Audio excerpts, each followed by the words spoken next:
everyone once again to the Cheltenham Countdown channel here on YouTube, and it is another busy weekend of National Hunt Jumps racing action, guys. We have the Cheltenham December Christmas meeting preview to do on this episode today. I've got 6 races in total to preview on this week's weekly episode, with some tips again and amongst those races. But I have 6 best bets as well to reveal at the end of this video. So if you want to skip forward to the end of this video and just watch the best bet segment of the show, you are more than welcome to do so. There'll be 6 races to preview, 6 best bets, so we better crack on with the show with the Christmas December meeting back at Cheltenham. The first race to preview on this episode today, guys, from Cheltenham is all on the new course as well. All these races will now be transferred to the new course on Friday and Saturday this week. The first race is the 150 at Cheltenham on Friday, which I'll preview. The Turners Handicap Chase over 3 miles, 2.5 furlongs. And the market is headed from top weight in the race so far and headed by long press for Venetia Williams. Charlie Deutsch will ride at 9-2. The Doyen Chief, who pulled up reluctantly in the Coral Gold Cup at Newbury, didn't really start the race, didn't he? His second favourite at 9-2 as well. King Turgeon 11-2. Heracles Westwood 13-2. The Short Go 13-2 and is 8-1 bar everyone else. My selection of this, I haven't got a strong opinion. Obviously my best bets come at the end. You'll see who they are come the end of the video. That'll be a different segment. The first selection here is probably going to be, like I said, not a strong pick, not one that'll be my best bets, but it probably will be Heracles Westwood, who I'm going to side with for Warren Gray Trek. Sean Bowen takes the ride this time. He ran the festival in March. That was over 3 miles, 6.5 furlongs in the National Hunt Chase, and I just feel he got outstayed in that race from a couple of stronger stayers in that particular race in March. So dropping back down to 3 miles, 2.5 furlongs, that extra 4 furlongs, that extra half a mile is a lot to take in. I think Heracles Westwood will be fine over this one, over this trip. It is soft ground, good and soft in places at the moment to go in description at Cheltenham on Friday. I think that's fine for Heracles Westwood. He has won a few races on the softer going. Like I said, Long Pressé, who is the market leader, but is going to be carrying 12 stone against every other horse in this race who is carrying beneath 11 stone. Every other horse in this race is carrying 11 stone or under. So it's a massive ask for Long Press to beat every single horse in this race. I personally can't see, if he does win this race, it'll be a massive, massive boost for the stable and for the horse, who probably will ultimately go to the Gold Cup or the Grand National if he does win this race again. I'll side with Heracles Westwood based on the fact Sean Bowen's in the saddle. We know how good he is on these types of horses. He'll get everything, all the maximum out of the horse. And I think Heracles Westwood is dropping back down from, like I said, that 3 miles, 6 furlong marathon at the festival in the National Hunt Chase. This will be more to his liking. That 4 furlong drop is going to be crucial for him. And I think he comes into the race on decent form. He finished second in his reappearance run earlier on this season. So I will side with him at the price of 13-2. Second race, the preview of the 6 is now the Veterans Chase at 2:25 at Cheltenham on Friday. 2 miles, 4.5 furlongs is the trip on the new course. And it is a class 2 between 0 to 150 rated horses. Eldorado Allen, who won at this venue last month, heads the market and the weights, of course. He is the market leader at 7-2. Cortland 5-1, Fugitive 5-1, Copperhead 9-1, Lamilos 9-1, and Whistle in the Dark is also 9-1, is 10-1 bar.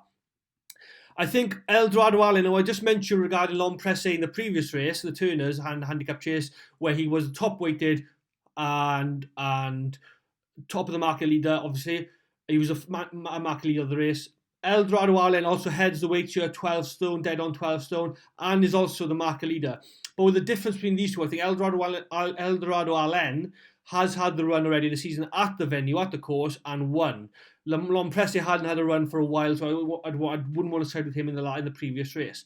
Eldorado Allen here for Brendan Powell and Joe Tizard comes into this race after winning at the course last time out.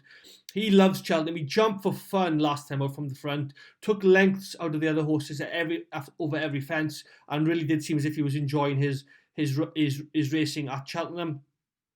Cortland in year 5-20, I just think he prefers goodish ground. Wouldn't want it to be a deluge of rain or deep in terms of the ground description. Fugitive, I can't tell. He just doesn't seem to be winning any races, this horse. He obviously runs the track very, very often.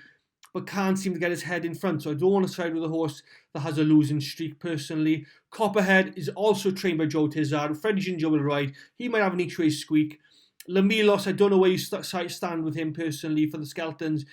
Anything could happen with Lamilos in terms of winning or being back at the telly job. I don't really know where you stand with Lamilos. So in my opinion, the safest option is Eldorado Allen at 7-2. I backed him at 4-1 yesterday, so he has dropped in price a bit. But even off 12 stone, off 147 mark, I still think he sets the standard and it's probably the horse to beat. So I'll go with Eldorado Allen for Brendan Powell and Joe Tizard, who are both in quite good form. 3 o'clock at Cheltenham on Friday is the cross-country handicap chase, which does return. It was also obviously rescheduled from November to this month on this meeting. Over 3 miles, 5.5 furlongs on the cross-country chase course. And it's a bit of the ground going on the cross-country course is good, whereas compared to the actual course, the new course of Cheltenham, which you have good or soft, good or soft in places, you're going to get different goings, descriptions for both courses on Friday and Saturday. My selection in this race is probably going to be based on the ground. He likes good ground, probably will stay as well. It's going to be Bustleton for JJ Slevin and Joseph Patrick O'Brien, who does head the market at 5-1. Others in the market is Sale Madrick, 6-1. Late Night Pass, who is a decent horse on this course, at 6-1. Mr. Coffee, yet to win a race over fences, 6-1. Emmett Mullins' Jarive Delest is 7-1, is 10-1 bar. I just think Bustleton is crying out for a good ground race at Cheltenham, which will hopefully stand him in good stead for the rest of the season. And he'll be my selection. He does come into this race off 137. He won't mind that. 11 stone 5, not the worst weight carrying horse in the race. And although JJ Slevin is not on good form at the moment with his winners, Bustleton, I think it'll be hard to beat. So I will side with him on this race on Friday, based on the ground, based on the good description on the cross-country chase course. God, that's a mouthful to say.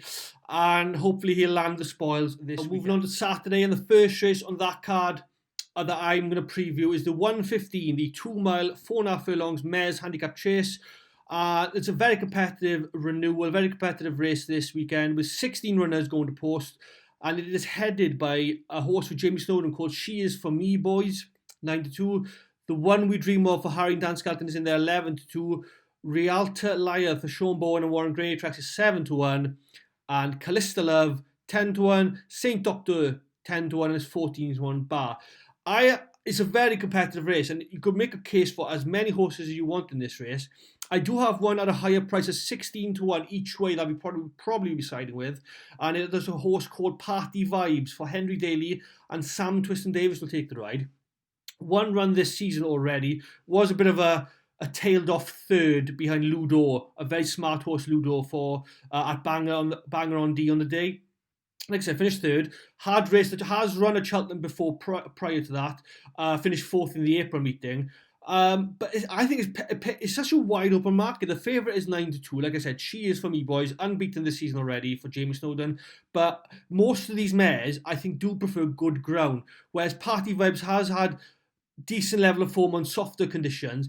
And I think it'll pay dividends to be probably a horse with a bit of deeper ground preference than the rest. Like I said, it's worth considering that the market is wide open. So I'm going to side with the horse at a bigger price each way. Make sure it's each way because it's a very competitive race, and you want about 4 or 5 places on the day, if you are lucky. So there are other mares in this race that are very progressive, like I Love the Nightlife for Joe Tizard, Brendan Powell will ride. It's Easy Isn't It for Evan Williams and Ellis Collier, who won her last race as well. She's also 16-1. There are cases to be made for many, but I'll side with one at 16-1. Like I said, Party Vibes for Sam Twiston-Davis and Henry Daly. Next is the 1:50 at Cheltenham on Saturday, the December Gold Cup handicap chase. 2 mile, 4.5 furlongs again is the trip.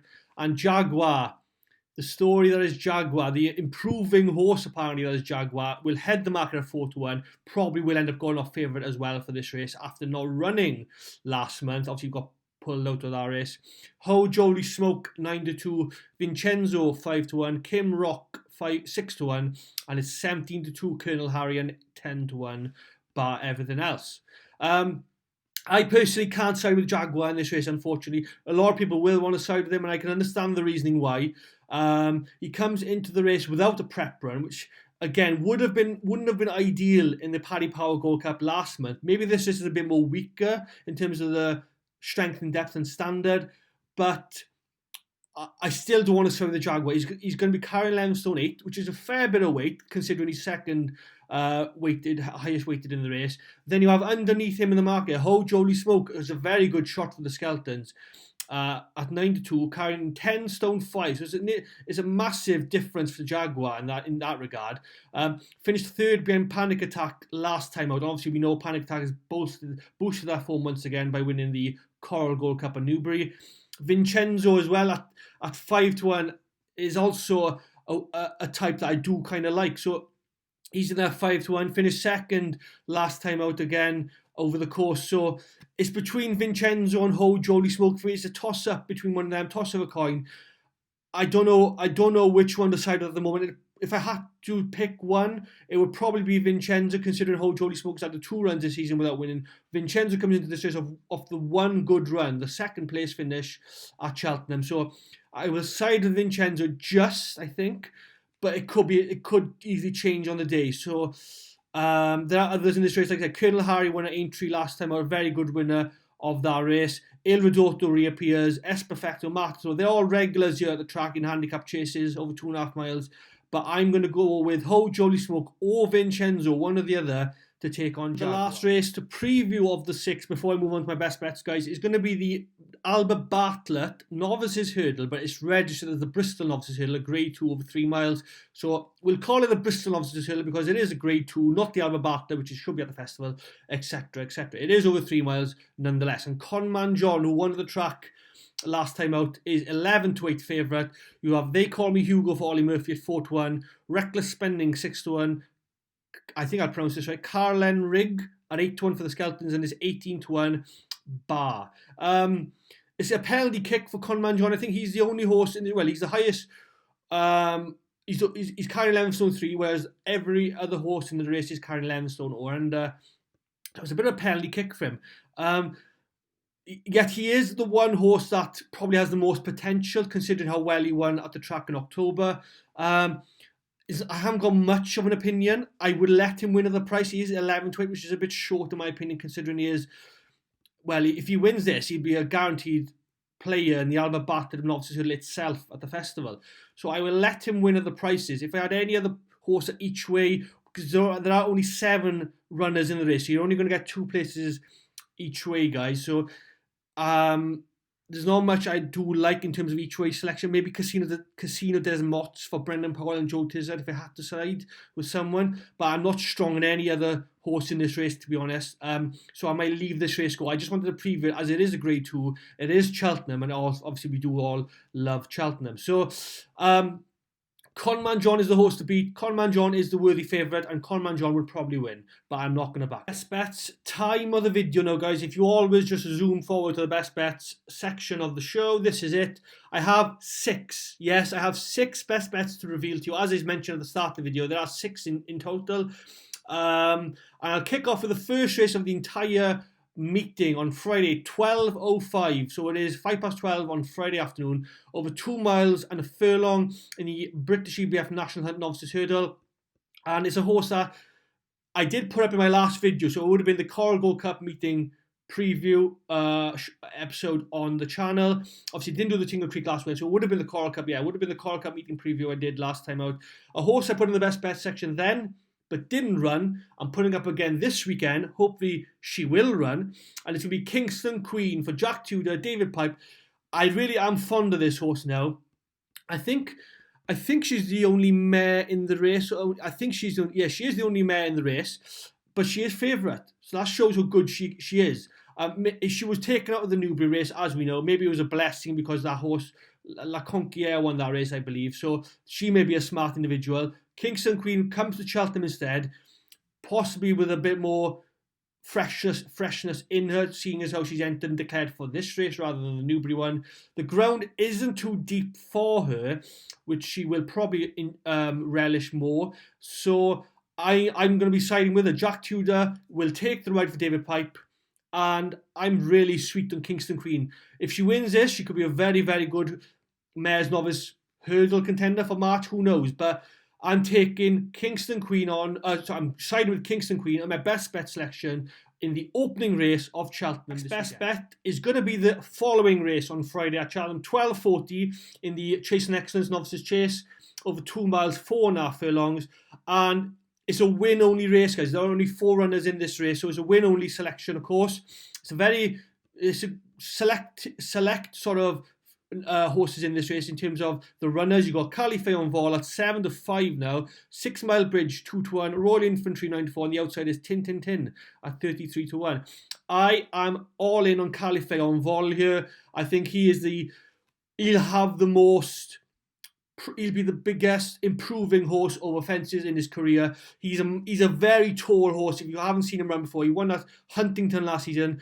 Also finished second in the New Lion and Newbury on his first start over hurdles. He's a big, scopy horse, and I think he'll develop a lot more over fences for Nico de Boinville and Nicky Henderson. So he'll be my second best, but it is another favourite, yes, and it is a short price. But I think you stick him in your doubles, your trebles, your accas, wherever you guys play at Cheltenham this weekend, and I hope he'll win. 6 Mile Bridge has had that one chase start already and has won, but I think California will develop far more than 6 Mile Bridge over fences. He's carrying £5 less than 6 Mile Bridge's rival in the race because he hasn't had a chase start yet, and I think California will be the horse to beat. So he'll be my second best bet, 12:40 at Cheltenham. Best bets, and it comes with Eldorado Allen next, who I did mention in my preview section of the show with the Veterans Chase. I think he's the best horse in the race, Eldorado Allen, at 2.25 on Friday. Enough said, he is coming into this race on the back of a win at Cheltenham in November. Deep ground, he'll love it, he'll jump from the front, and hopefully he'll put the rest of the horses away in that race. I can't back Fugitive. Courtland prefers good ground, so I think Eldorado Allen will tick the box and win the Veterans Chase. We move on straight away to the fourth best bet now, and it comes in the last race at Cheltenham on Friday in the City Post Handicap Hurdle over 3 miles, and he's just gone into favouritism again, guys. So I do apologise with these horses and backing at favourites. If you're not a big fan of favourite backing, I didn't back him when he was favourite. He was 4-1 when I backed him. He's now into 7-2 top price at the moment. But it is Lucky Manifest I am backing for Stan Shepherd and Tom Lacey. The main reason is because Lucky Manifest finished second behind Apai Denom at Cheltenham last month, and Apai Denom has gone on to win another race since then. The form lines are good. He travels well in his races. Will step up from 2 mile 5 in that race at Cheltenham last time out to 3 miles, and I think that'll suit him massively.